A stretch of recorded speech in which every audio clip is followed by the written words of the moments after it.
শীতের দিনে নাস্তা করতে একটু দেরি হয়ে যায়, খেতেও ভালো লাগে না। আর আজকে শুক্রবার তো অনেকটাই ব্যস্ততায় চলে যাবে। আসসালামু আলাইকুম, আপনারা সবাই কেমন আছেন? আমি সকালে আজকে রুটি করব, এই জন্য ফার্স্টে আমি আটা সিদ্ধ করে নিয়েছি আর কিছু রুটি বেলে নিলাম। রুটিগুলো করে আমি আলু দিয়ে আজকে একটা সবজি করব। আর নতুন আলু অনেকটাই খেতে মজা। এর মধ্যে একটু পালং শাক অ্যাড করেছি।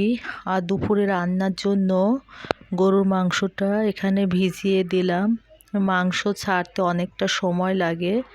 আর এখানে আমার সবজিটাও রেডি।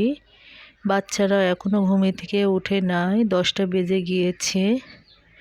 নাস্তাটা আমি রেডি করে টেবিলে দিয়ে দিলাম। আর একটা ডিমও ভেজে নিলাম। নাস্তাটা সেরে আমি একটু কেনাকাটা করতে বাইরে যাব। আর বাচ্চার বাবার আজকেও অফিস আছে, একদমই সময় নেই কিছু কেনাকাটা করার। এখন সংসার তো দুইজনেরই, সবাই মিলে তো সব কিছু করতে হবে, কিছুই করার নাই। সো বাইরে এসে দেখি রোদ উঠে গিয়েছে ভালো। আর এখান থেকে ভ্যানে আমি কিছু আলু পেঁয়াজ আর আদা নিয়েছি। আবার ছোট মেয়েটা কান্না করছিল, ও দোকানে কি যেন খাবে। এই জন্য সব সময় যেখানে যায় না কেন, বাসার পাশে যে আন্টির দোকানটা আছে ওখানে সব সময় কেনাকাটার জন্য কান্না করে। ওখানে বাচ্চার পছন্দ মতো কিছু কিনে দিয়ে এখন বাসায় চলে আসব। যেহেতু 11টা বেজে গিয়েছে, আমাকে রান্না করতে হবে। ইভেন দুপুরে ওর বাবা নামাজ পড়ে খেতে আসবে। তো আমি বাসায় চলে এসেছি, এই জিনিসগুলো কিনে এনেছি। ছোটোবেলায় ভাই বোন সবাই একসাথে বড় হয়, কিন্তু কর্মব্যস্ততায় যার যার সংসার নিয়ে সবাই ব্যস্ত। কোনো ভাইয়ের সময় নেই বোনের বাসায় আসার। কি আর বলবো, ঈদ ছাড়া ওদের সাথে তো আমার দেখাই হয় না।